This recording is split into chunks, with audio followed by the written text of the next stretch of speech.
ಲಕ್ಷ್ಮಣ್ ಮಂಜು ಅವರು ತುಮಕೂರಿಂದ. ಸೊ ತುಮಕೂರಲ್ಲಿ ಮಂಜು tech pro ಅಂತ ಇದೆ. ಸೊ ಇವ್ರದ್ದು ಅಂಗಡಿ ಇದೆ, ಆ್ಯಂಡ್ರಾಯ್ಡ್ ಮಾಡ್ತಾಯಿದ್ರು ಇವರು. ಸೊ ಹಂಗಾಗಿ ಐಫೋನ್ ಟ್ರೈನಿಂಗ್ ಅಂತ ಬಂದಿದ್ದರು. ಐಫೋನ್ ಟ್ರೈನಿಂಗ್ ಆಗಿದೆ, ಇವಾಗ ಟ್ರೈನಿಂಗ್ ಎಲ್ಲ ಕಂಪ್ಲೀಟ್ ಆಗಿದೆಯಲ್ಲ. ನಿಮ್ಗೆ ಕಾನ್ಫಿಡೆನ್ಸ್ ಇದೆಯಾ ಅಲ್ಲಿ ಹೋಗಿ ಐಫೋನ್ ರಿಪೇರ್ ಮಾಡ್ಬೋದು ಅಂತ? ಹೌದು ಬ್ರೋ, ನನಗೆ ಕಾನ್ಫಿಡೆನ್ಸ್ ಬಂದಿದೆ. ಯಾಕಂದರೆ ನಾನು ಫಸ್ಟ್ ಆ್ಯಂಡ್ರಾಯ್ಡ್ ಮಾಡ್ತಿದ್ನಲ್ಲ, ಆವಾಗ ಐಫೋನ್ ಬಿಚ್ಚಕ್ಕೆಲ್ಲ ಭಯ ಆಗ್ತಾಯಿತ್ತು. ಡಿಸ್ಪ್ಲೇ ಬಿಚ್ಚಕ್ಕೆ ಹೋಗಿ ಒಂದು ಡಿಸ್ಪ್ಲೇನ ಹೊಡೆದಾಕಿದೆ. ಬೇರೆ ಕಡೆ ಟ್ರೈನಿಂಗ್ ಮಾಡಿದ್ರಾ ಐಫೋನ್ದು? ಒಂದು ಸಲ ಮಾಡಿದೆ, ಬಟ್ ಅಲ್ಲಿ ಮೇನ್ ಪ್ರಾಬ್ಲಮ್ ಆಗಿದ್ದು ಸಪೋರ್ಟ್ ಸಿಗ್ತಾಯಿಲ್ಲ. ಇವಾಗ ಇಲ್ಲಿ ಟ್ರೈನಿಂಗ್ ಆದಮೇಲೆ 3 days ಅಂಗಡಿಲಿ ಇದ್ದಲ್ಲ, ಏನೇ ಡೌಟ್ ಬಂದ್ರೂ ಇಮಿಡಿಯೇಟ್ಲಿ ನನಗೆ ರೆಸ್ಪಾನ್ಸ್ ಸಿಕ್ತು.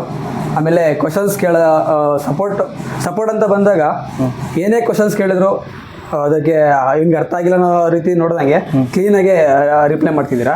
ಮೇನ್ ರೀಸನ್ನು ಇದೇ, ನಮಗೆ ಎಕ್ಸ್ಪೆಕ್ಟ್ ಮಾಡೋದು ಆ್ಯಸ್ ಎ ಟೆಕ್ನಿಷಿಯನ್ಗೆ ಸಪೋರ್ಟ್ ಇಂಪಾರ್ಟೆಂಟ್ ಆಗಿರುತ್ತೆ. ಈ ಸಪೋರ್ಟು ವೆರಿ ಇಂಪಾರ್ಟೆಂಟು, ಇದು ಸಿಗ್ತಿದೆ ಬ್ರೋ ನಮಗೆ. ಆಮೇಲೆ ಇದನ್ನು ಸೆಲೆಕ್ಟ್ ಮಾಡಿದ್ದು ರೀಸನ್ ಒಂದೇ ಬ್ರೋ, ಇನ್ಸ್ಟಿಟ್ಯೂಟ್ಸ್ ಎಲ್ಲ ಒಂದು ಸಲ ಹೋಗಿದ್ನಲ್ಲ, ಇನ್ಸ್ಟಿಟ್ಯೂಟಲ್ಲಿ ಏನಾಗುತ್ತೆ ಅಂದರೆ ಪ್ರಾಕ್ಟೀಸ್ ಕೋರ್ಸ್ ಮುಗಿದ ತಕ್ಷಣ ಅವ್ರು ಯಾರೋ ನಾವ್ಯಾರು ಆಗಿಬಿಡ್ತೀವಿ ಒಂದು. ಆಮೇಲೆ ಸಪೋರ್ಟ್ ಕೊಡ್ತೀವಿ ಅಂತ ಹೇಳ್ತಾರೆ, ಬಟ್ ಎಲ್ಲ ಗ್ರೂಪಲ್ಲಿ ಹಾಕ್ಬಿಟ್ಟು ಆನ್ಸರ್ಗಳು ಯಾರೋ ಬೇರೆಯವ್ರು ಮಾಡ್ತಿರ್ತಾರೆ. ಈಗ ನೀವೇ ಟ್ರೈನರು, ನೀವೇ ಟೆಕ್ನಿಷಿಯನು, ಇದ್ರೂ ನಮಗೆ ಟಕ್ ಅಂತ ಸಿಗ್ತಿದೆ. ಇನ್ಸ್ಟಿಟ್ಯೂಟ್ಗೆ ಹೋದರೆ ಕೋರ್ಸ್ ಮುಗಿದ ತಕ್ಷಣ ನಾವೇ ಪ್ರಾಕ್ಟೀಸ್ ಮಾಡಬೇಕಾಗುತ್ತೆ. ಇಲ್ಲಾದರೆ ಡೈರೆಕ್ಟ್ ರಿಯಲ್ ಕಸ್ಟಮರ್ಸ್ ನಮ್ಮ ಹತ್ರ ಬರ್ತಾರಲ್ಲ, ನಾವು ಕಸ್ಟಮರ್ದೇ ಡಿವೈಸ್ ನಾವೇ ಹ್ಯಾಂಡಲ್ ಮಾಡಿದ್ವಿ, ನಾವೇ ಇಸ್ಕೊಬಂದ್ವಿ, ನಾವೇ ರಿಪೇರ್ ಮಾಡಿದ್ವಿ, ಆ ಡೀಲ್ ಮಾಡೋದು ಕಲ್ತ್ವಿ. ಯಾಕಂದರೆ ನಾವು ಅಂಗಡಿಗೆ ಹೋದ್ಮೇಲೆ ಅದು ಕಲಿಯೋಕ್ಕಾಗಲ್ಲ. ಯಾಕಂದ್ರೆ ನಾವೇ ಹೆಂಗೆ ಮಾತಾಡಬೇಕು, ಅವ್ರನ್ನ ಹೆಂಗೆ ಡೀಲ್ ಮಾಡಬೇಕು ಅಂದರೆ ನಾವು ಆ್ಯಂಡ್ರಾಯ್ಡ್ನವರು ಡೀಲ್ ಮಾಡಿದ್ದೀವಲ್ಲ, ಆ ಥರ ಆಗೋದಿಲ್ಲ. ಬಟ್ ಐಫೋನ್ದೇ ಸಪ್ರೇಟು, ಅದು ಕಸ್ಟಮರ್ದು ಅವ್ರ ನೇಚರ್ ಹೆಂಗೆ ತಿಳ್ಕೊಬೇಕು, ಅದು ಅಲ್ಲಿಂದ ಹಿಡಿದು ಲೇಯರ್ ಆಗಿರಲಿ, ಲೇಯರ್ ರೀಬಲ್ಲಿಂಗ್ ಆಗಿರಲಿ, ಐಸಿಗಳ ಬಗ್ಗೆ ಪ್ರತಿಯೊಂದು ಡೀಟೇಲಿಂಗ್ ಆಗಿ ಹೇಳಿದ್ರಿ. ಐಸಿಗಳ ಐಡೆಂಟಿಫಿಕೇಶನ್ ಯಾವ ಥರ ಮಾಡಬೇಕು, ನಾವು ಹೇಳ್ಕೊಟ್ಟಿದ್ದು ರೀತಿ ನೀತಿಗಳು ಕರೆಕ್ಟ್ ಆಗಿತ್ತು. ಹೌದು, ಸ್ಟೆಪ್ ಬೈ ಸ್ಟೆಪ್ ಬೇರೆ ರೀತಿ ಹೇಳ್ಕೊಟ್ಟಿರೋದು ಆ್ಯಕ್ಚುಲಿ. ಸುಮ್ಮನೆ ಹೌದು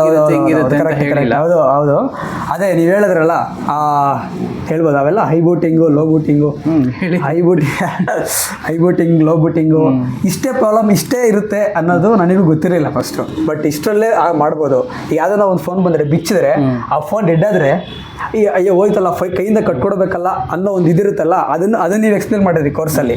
ಅದು ಸಖತ್ತಾಗಿತ್ತು ನನಗೆ. ಯಾಕಂದರೆ ಹೋದರೆ ಜಸ್ಟ್ ನಾವು ಅದನ್ನು ಬೋರ್ಡು ಸ್ವ್ಯಾಪಿಂಗ್ ಬೋರ್ಡ್ನ ಮಾತ್ರ ನಾವು ಮಾಡ್ಬೋದು. ಅಂದರೆ ಸ್ವ್ಯಾಪಿಂಗ್ ಬೋರ್ಡ್ ಕಾಸ್ಟ್ ಅಷ್ಟೇ ನಾವು ಲೆಕ್ಕ ಮಾಡಬೇಕು. ಎಲ್ಲ ಫುಲ್ ಮೈಂಡಲ್ಲಿ ನಾವು ಮೊಬೈಲ್ದೇ ಲೆಕ್ಕ ಹಾಕ್ಕೊಂಡು ಕೆಲಸ ಮಾಡಬಾರ್ದು, ಭಯ ಇರುತ್ತೆ. ಅದನ್ನು ಹೇಳ್ಕೊಟ್ರಿ. ಭಯ ಇಲ್ಲ ತಾನೇ, ಇದ್ರೆ ಇದೇನು ಮಾಡೋಕ್ಕಾಗಲ್ಲ. ಹೌದೌದು, ಭಯ.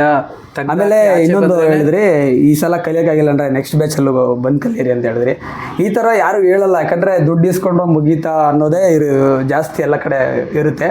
ಬಟ್ ಯಾವುದೇ ಕಾರಣಕ್ಕೂ ನಾನು ಹೋದ ಸಲ ಹೋಗಿದ್ನಲ್ಲ, ಒಂದು 2-3 months ನನಗೆ ಫುಲ್ಲು ಮೈಂಡ್ ಒಂಥರ ಬೇಜಾರಾಗಿಬಿಟ್ಟಿತ್ತು.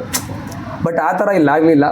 ಕಸ್ಟಮರು ನಾವೇ ಹ್ಯಾಂಡಲ್ ಮಾಡಿದ್ವಿ, ನಾವೇ ಇಸ್ಕೊಂಡ್ವಿ. ಬ್ಯಾಗ್ಲೆಸ್ ಆಗಿರಲಿ, ಸ್ಕ್ರೀನ್ ಬಿಚ್ಚೋದು ನಮ್ಮ ಕೈಲೇ ಬಿಚ್ಚಿದ್ರಿ, ಆಡಿಯೋ ಐಸಿಗಳು ಪ್ರತಿಯೊಂದು ನಮ್ಮ ಕೈಲೇ ಕೊಟ್ರಿ. ಮೇಯ್ನ್ ಅದು ಬೇಕು. ನೀವು ಲೈವಲ್ಲಿ ಮಾಡಿದ್ರಿ, 2 ಸತಿ ಏನೋ ಲೈವಲ್ಲಿ ಮಾಡಿದ್ರಿ ಅನ್ಸುತ್ತೆ. ಹೌದೌದು, ನಾನು ತುಂಬ ಹ್ಯಾಂಡ್ಸೆಟ್ ಮಾಡಿದೆ. ಆಮೇಲೆ ನಾನು ನನ್ನ ಶಾಪಿಂದ ಸೆಟ್ ತೊಗೊಂಡಿದ್ದೆ, ಅವು ನೀಟಾಗಿ ರೆಡಿ ಮಾಡ್ಕೊಂಡೋದೆ, ನಾನೇ ಮಾಡ್ಕೊಂಡೋದೆ ಅವನ್ನ. ಅದು ಸ್ವಲ್ಪ ಧೈರ್ಯ ಬಂತು. ಈ ಕಸ್ಟಮರ್ ಮಾಡಿದಾಗಲೇ ನಿಮ್ಮ ಸೆಟ್ಟಿಲ್ ನಾವು ತೊಗೊಂಬಂದ್ಬಿಟ್ಟು ನಾವು ರಿಪೇರಿ ಮಾಡೋದ್ರಲ್ಲಿ ಏನು ಅರ್ಥ ಇಲ್ಲ. ನಿಮ್ಮ ಕೈಲೇ ಮಾಡ್ಸಕ್ಕೆ ಏನಾನ ಸ್ವಲ್ಪ ತೊಂದರೆ ಆಯಿತು ಅಂದರೆ ಹೆಲ್ಪ್ ಮಾಡಿದಾಗ ಅವಾಗ ನಿಮ್ಗೆ ಕಾನ್ಫಿಡೆನ್ಸ್ ಬರುತ್ತೆ. ಇನ್ಸ್ಟಿಟ್ಯೂಟ್ಗೂ ರಿಪೇರ್ ಮಾಡಿಗೂ ಡಿಫ್ರೆನ್ಸ್ ಏನಂದರೆ, ನಿಮ್ಮ ಕೈಲೇ ನೀವೇ ಅಟೆಂಡ್ ಮಾಡ್ಕೊಂಬಂದು ಕಸ್ಟಮರ್ನ ರಿಪೇರ್ ಮಾಡಿ ಬಂದಿರೋ ಕಸ್ಟಮರ್ಸ್ನ ನೀವೇ ರೆಡಿ ಮಾಡಿ ಅವ್ರಿಗೆ ಕೊಡ್ಬೋದು. ಇದು ಅಡ್ವಾಂಟೇಜ್. ಇದು ಇನ್ಸ್ಟಿಟ್ಯೂಟಲ್ಲಿ ಸಿಗೋಲ್ಲ. ಅದಕ್ಕೋಸ್ಕರ ನಾನು ಸೆಲೆಕ್ಟ್ ಮಾಡಿ ಇಲ್ಲಿ ಬಂದಿದ್ದು, ನನಗೆ ಸಿಕ್ಕಿದೆ. ಅದು ಡಿವೈಸ್ಗಳು ಬಂದಿದ್ದಾವೆ, ನಿಮಗೆ ತೃಪ್ತಿ ಆಗಿದೆಯಾ? ಡಿವೈಸ್ಗಳು ಹೌದೌದು, ಬೇರೆ ಬೇರೆ ಥರ. ಈಗ 14 14+ ಇವಾಗ 18 OS ಆದಮೇಲೆ ಬೇರೆ ಬೇರೆ ಥರ ಇಶ್ಯೂಸ್ ಬರ್ತಾ ಇದೆ. ಸೊ ಅದು ಅಪ್ಡೇಟ್ ಆದಂಗೆ ಆಗುತ್ತೆ. ಈಗ ನಾವು ಬರೀ ಕೋರ್ಸ್ ಥರ ಇಷ್ಟು ಹೇಳ್ಕೊಟ್ಟು ಕಳ್ಸೋದಕ್ಕಿಂತ, ಸೊ ಇವಾಗ ಅಪ್ಡೇಟ್ OS ಹೆಂಗೆ ಅಪ್ಡೇಟ್ ಆಗ್ತಿದೆಯೋ ಇಶ್ಯೂಗಳು ಹಂಗೆ ಆಗ್ತಾ ಇದೆ. ಹೌದು. ಸೊ ಅದೆಲ್ಲ ನಿಮಗೆ ಡೈಲಿ ಬೇಸಿಸ್ ಈಗ ನಮಗೆ ನೋಡಿ, ತುಂಬ ಮಾಡಿದ್ವಿ. ಗ್ರೀನ್ ಡಿಸ್ಪ್ಲೇ, ವೈಟ್ ಡಿಸ್ಪ್ಲೇ ಎಷ್ಟು ಬಂದಿದ್ದಾವೆ. ಆಮೇಲೆ ಡೆಡ್ ಡಿವೈಸ್ ಎಷ್ಟು ಬಂದಿದೆ, ಡ್ರಾಪ್ ಡೌನ್ ಡಿವೈಸಸ್ 13, 14 ಎಲ್ಲ ಎಷ್ಟು ಬಂದಿದೆ, ಎಷ್ಟು ಸ್ವ್ಯಾಪ್ ಮಾಡಿದೆ, 15 Pro ಎಷ್ಟು ಮಾಡಿದ್ದೀವಿ. ಹೌದು. ಬಟ್ ಈ ಒಳ್ಳೆ ಮೆಥಡ್ಸು, ಈ ತುಂಬ ಸಬ್ಜೆಕ್ಟ್ ಎಕ್ಸ್ಪ್ಲೈನ್ ಮಾಡಿಲ್ಲ. ಎಷ್ಟು ನೀಟಾಗಿ ಅದನ್ನು ನೀವು ಮಾಡಿರೋ ನೋಟ್ಸ್ ಆಗಿರಲಿ, ಅದು ನಂಗೆ ತುಂಬ ಇಷ್ಟ ಆಯಿತು.